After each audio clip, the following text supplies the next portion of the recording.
Hello guys. It's a this video is an interesting one because this video is gonna be an interesting one. Okay, I think I said that. I just had noise around my house, so I just went outside to take it. Whatever. Anyway, I wanna tell you guys about something that well first of all I wanna share what I went through. Second of all, I want to tell you guys. I don't want to brag about, oh, I went through this, so I'm this, you know. The amount of, okay, this is how I view it. I don't know if you guys see it this way. So, no, I don't want to write it. Sorry. Something got stuck in my nose. Stuck inside my nose, dude. Don't know. Let's say you went through 10 centimeters of suffering. You're gonna get 10 centimeters of success. That's how it works. Anyway, that's just how I view it. I know how you do it. Maybe you do it differently. Now, the past couple of years, I am just a 17-year-old. Maybe I look a bit older because I've got the I'm starting to get the full beard patches, because indeed, I went through some crazy stuff, man. If you're watching this video right now, including me, I'll watch it again. I'm the one recording it, right? I'm watching it, and including you guys, including you. If you're watching this right now and you have a house and you have food, you have clothes, water, electricity, dude, you don't fucking know how lucky you are. You don't know. And I used to hear these sayings before I was 12, and I was like, yeah, that's true. Then I went back to play video games. That's what I went through, right? And let me tell you guys something. That's just not it. When you hear stuff like this, you don't know there's an absolute reality behind it. There is a fucking reality, and I went through it. The thing is, so what's your biggest problem in life? You went for a breakup? Okay, cool. What's your biggest problem in life? If you ask some random person, they're gonna say, well, I went bankrupt. I became homeless. That's a huge problem. I'm not saying it's a small problem. It is a huge problem. But that is their problem. That's it. So, again, all respect, if you're a homeless person, you went through a lot of suffering, and I understand how hard it is because I've been there. Overcome that. You need the strength. Bro, I was at the absolute bottom of the bottom. What's inside my nose, dude? Sorry. Earlier, a bug went down my nose. Yeah, my nose is quite huge. Whatever. Anyway, I'm acting like a dog right now. Yeah, sorry. Cut the shit. I'm coming from the absolute bottom, like literally the absolute bottom, and when I say that, I mean it. So let's say you've got a paper.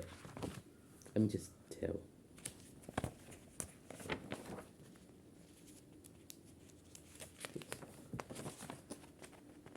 Okay. Let's say this is your cognitive ability, maybe your mental state, including your cognitive ability, your let me fold that again. Your cognitive ability, your mental state, your mental power, willpower, whatever the fuck you call it. You this is your mind. This is your mentality, your whatever. Hold up, I'm getting a call. Okay, where do we leave off? I don't remember. Yeah, the paper. So, let's say this is your. I don't have enough time because I have to go back and do mathematics. I have to study integration because I have a test tomorrow. So, I'm gonna make this quick as possible. Let's say this is your mental state. Yeah, you built it from childhood. You been a good kid. You study a lot. You're the smart kid. Your parents are proud of you. You're a good kid. All the, I don't know, girls have crush on you in your class, and you're a nice kid. You're a good boy. You study good. You play basketball, maybe cricket, maybe football, whatever. You're a good guy. You made the mental state to be this. There's gonna be a day, and what I went through is this. The, on one day what happens is you build it there, then you build it even more. The bigger the paper goes, that means the better your mental state is. I'm not talking about your emotional state. I'm talking about everything your mind has. Like, bro, the mind. It's the mind, guys. It's the mind. The mind is everything. This is serious. This is a maybe it's a secret. I don't know. I'm giving it away for free. Maybe, like, I'm not a guru. I'm not trying to sell you my course. There's absolute value. You build it like this. One day, what happens is it could be tomorrow. You people watching this video right now, it could be tomorrow for you. It could be right now for you. Maybe you're watching this after you had that. Not everyone's gonna go through it, but most of the people will. Um, well, I wouldn't say most of the people will. People who desire a lot, like let's say you want to become a rich guy, a millionaire or whatever, a billionaire maybe, a trillionaire, and you're gonna go through a lot of these things, to be honest. And the thing is, I've seen people who are at the absolute top, and I didn't see them go through this. This is way worse. I was at the absolute bottom pit of society, of mental state, of physical state, everything. I was at the absolute bottom. Yeah. Let's say I built. Let's say I or you built your mental state to be like this. One day it's gonna be.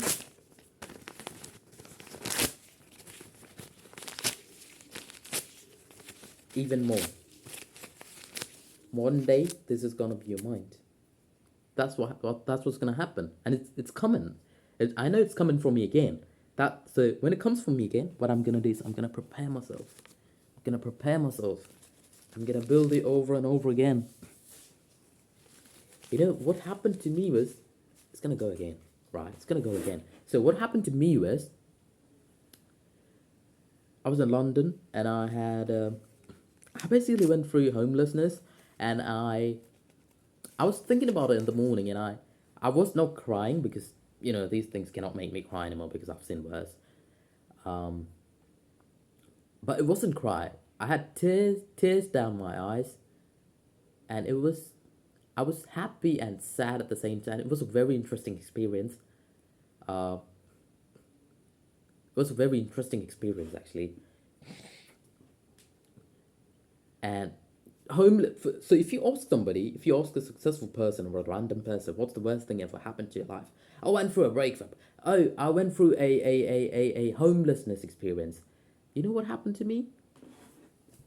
I was homeless. When I was doing my GCSEs, well, I had to cover 2 years of topic in 3 months for my exams. For most people, that's it. That's their biggest problem. Oh, I have to cover 2 years of topic in 3 months. What? That was a part of my problem. That thing, homelessness, while I had to come back home every day, argue with my girl on the phone, and she's like, oh, we're done. The next day she texts back, and I text back, and she used to be very, well, I wouldn't say rude at me, because I was very rude at her as well, because I basically ghosted her, and and yeah, that's the relationship problem. While I was living in a shithole. Yeah. So bankruptcy is one of the problems. Like, if you search a corner of your house, I'm pretty sure you're gonna find a pound. If you live in India, you're gonna find 1 rupee. If you live in let's say Vietnam, you're gonna find 1 Vietnamese dong or something. I don't know. Maybe 1,000 Vietnamese dong. I don't know the value. Maybe $10. You're gonna find it somewhere in your house, right? For me, that was nowhere to be found. Not a single pound, a single penny, not a single rupee, whatever the fuck currency you have. Nothing. Absolutely nothing. No money. No food. We had to depend on the charity, the food banks. The water was coming from the thing, and the agency who sold house to us, they told us, get the fuck out of our house. You're not paying the rent. The emergency housing, they were fucking full. They said, we don't give a fuck. They're not supposed to say that, but they did. It's crazy, guys. I'm literally out of words.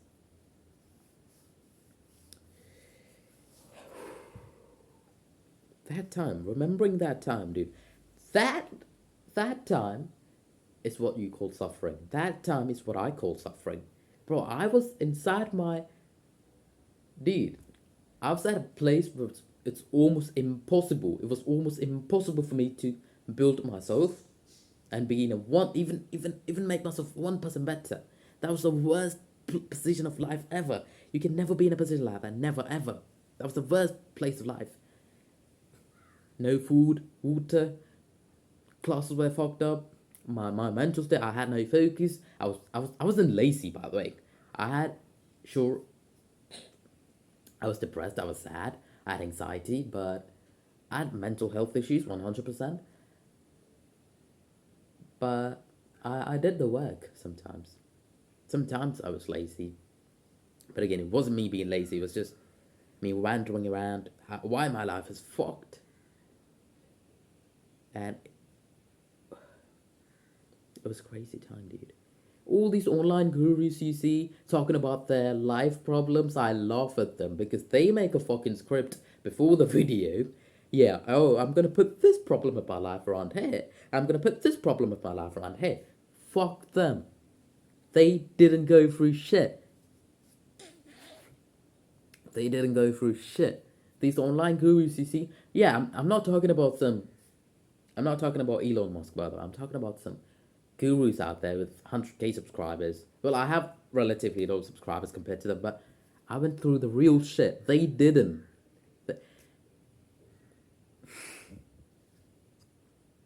Maybe they did. I'm not saying all of them, but you know, a lot of them. The real shit means like the real fucking shit. It's sad, it's miserable. You don't watch movies at that time. You don't spend time with your girlfriend at that time. You're on adrenaline all the time, dude. You're on adrenaline 24 fucking 7. You wanna make you wanna make sure your mom gets enough food. You wanna make at the time my dad lost his job, my mom lost her job. Yeah? And on the same day we became homeless. On the same fucking day.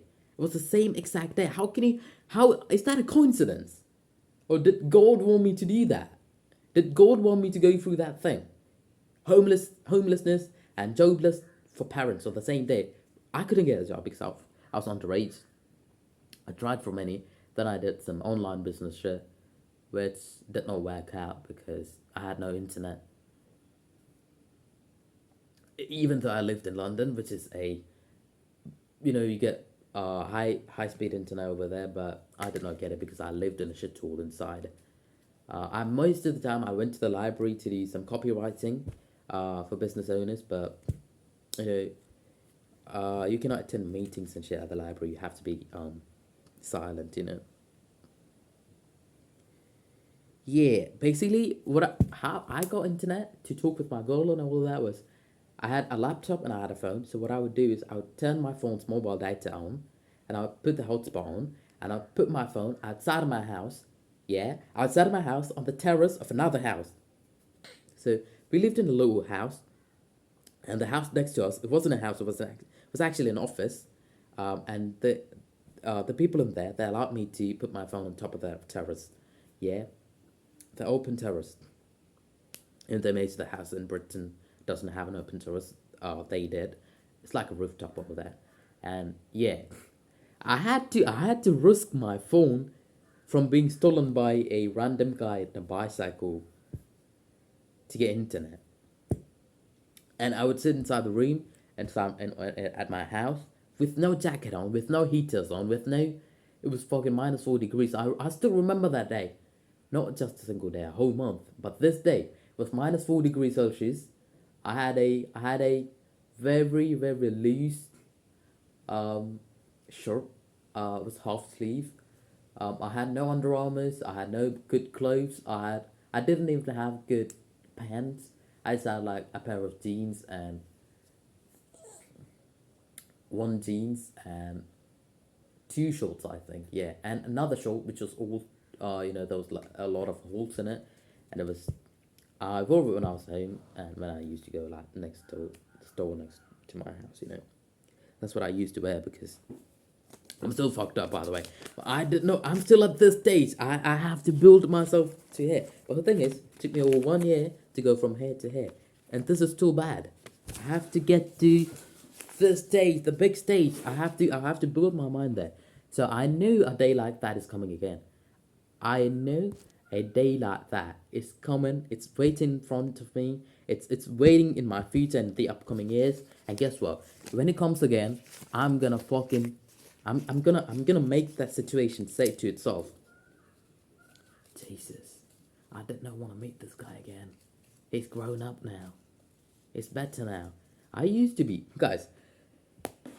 From based on my story, what do you guys think? Do you guys think I went through? Well, the thing is, I think I went through 10 years of experience because I've never seen a person experience a lot of things like this.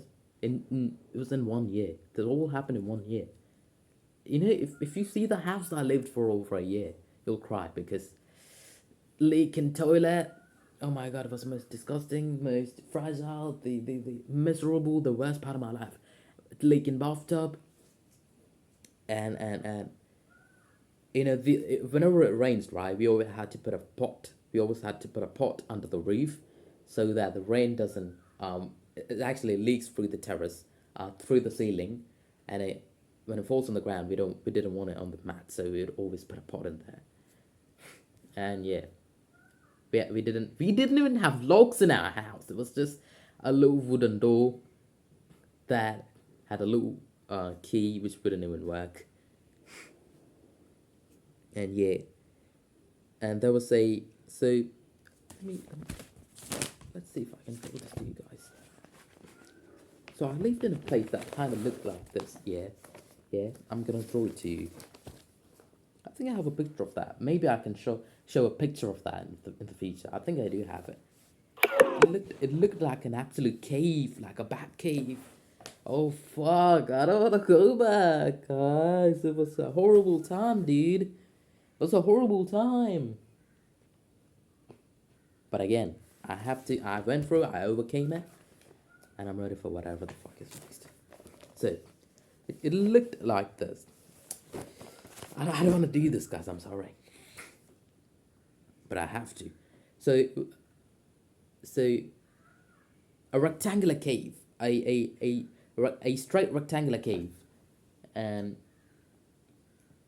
inside of it, it's a little door, and if you open that door, you get to the house. You get to our house, and along the way, you have a lot of kids' toys because I think before us, the kids used to live in their house, and well, little kids like 2, 3, their toys was there.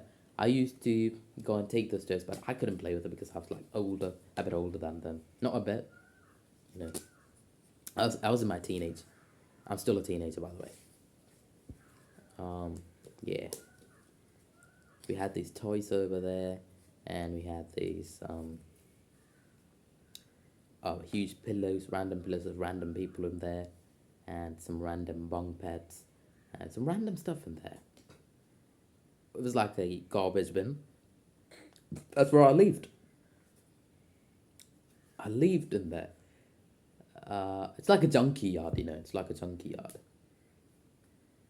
Yeah. So basically, in that junkie yard, there's a little door in the corner. If you open that, you see a little kitchen with a little bathroom with 2 bedrooms. That's where I lived. And the bedroom, you wouldn't call it a bedroom. It was not a bedroom. It was a fucking looked like a garage somehow made into a place that can hold a bed. That's how it looked like. And I remember the steel door. We had a wooden door inside, and outside there was a steel door, and like fucking steel, stainless steel. So hard to open, so hard to close, so hard to lock it. And the ceilings were made of, what do you call that thing? You know, there's like a cardboard thing. Don't have anything like that in here.